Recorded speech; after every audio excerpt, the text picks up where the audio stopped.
Bismillahirrahmanirrahim. Assalamualaikum warahmatullahi wabarakatuh.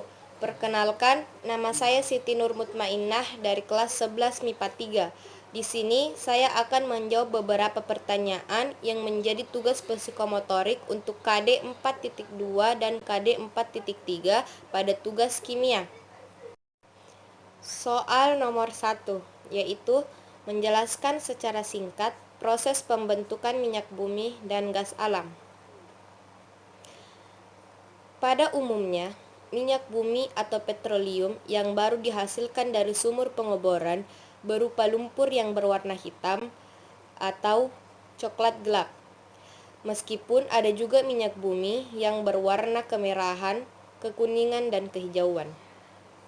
Proses pembentukan minyak bumi ialah minyak bumi terbentuk dari jasad renik yang berasal dari hewan dan tumbuhan yang telah mati. Jasad renik tersebut terbawa oleh air sungai bersama lumpur dan mengendap di dasar laut, lalu menghasilkan bintik dan gelembung minyak. Akibat dari pengaruh waktu, ribuan bahkan jutaan tahun, temperatur yang tinggi, dan tekanan di lapisan atas, jasad renik tersebut berubah menjadi minyak bumi dan gas alam. Soal nomor 2, yaitu menyebutkan komponen-komponen utama penyusun minyak bumi. Komponen-komponen utama penyusun minyak bumi ialah 90 sampai dengan 99% senyawa hidrokarbon yang terdiri dari alkana, alkena, alkuna, sikloalkana, dan aromatis. Sisanya ialah senyawa belerang, senyawa nitrogen, senyawa oksigen, dan organologam. Soal nomor 3, yaitu menjelaskan teknik pemisahan minyak bumi menjadi fraksi-fraksinya. Proses pemisahan minyak bumi menjadi fraksi-fraksinya yaitu dimulai dengan tahapan destilasi bertingkat, kemudian cracking. Setelah dilakukan cracking, tahapan selanjutnya ialah reforming dengan menggunakan katalis dan pemanasan. Tahapan berikutnya ialah polimerisasi, lalu dilanjut dengan treating, dan tahapan terakhir ialah blending. Soal nomor 4, yaitu menyebutkan urutan fraksi yang dihasilkan minyak, lengkap dengan atom C, titik didih, dan kegunaan.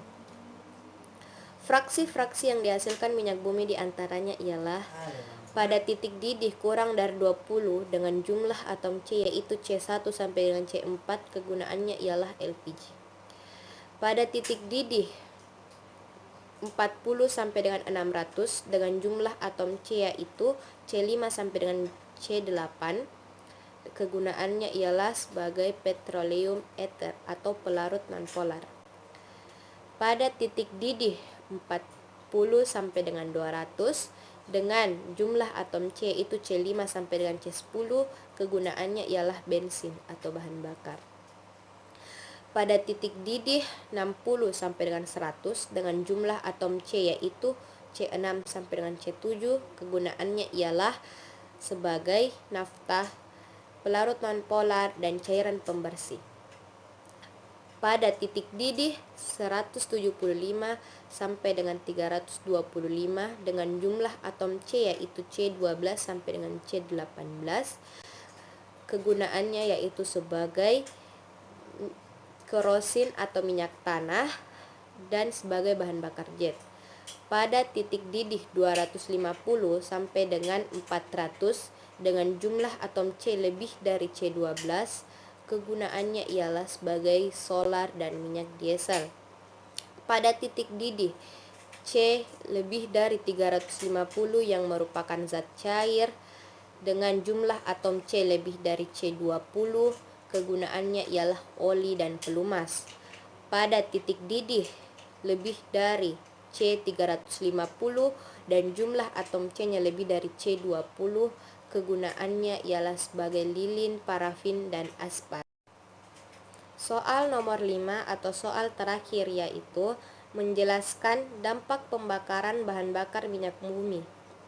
Dampak pembakaran bahan bakar seperti minyak bumi dan gas alam terhadap lingkungan ialah timbulnya kabut asap, terjadinya hujan asam, dan terjadinya pemanasan global. Sekian yang dapat saya jelaskan dan saya jawabkan. Lebih dan kurangnya mohon dimaafkan. Wassalamualaikum warahmatullahi wabarakatuh.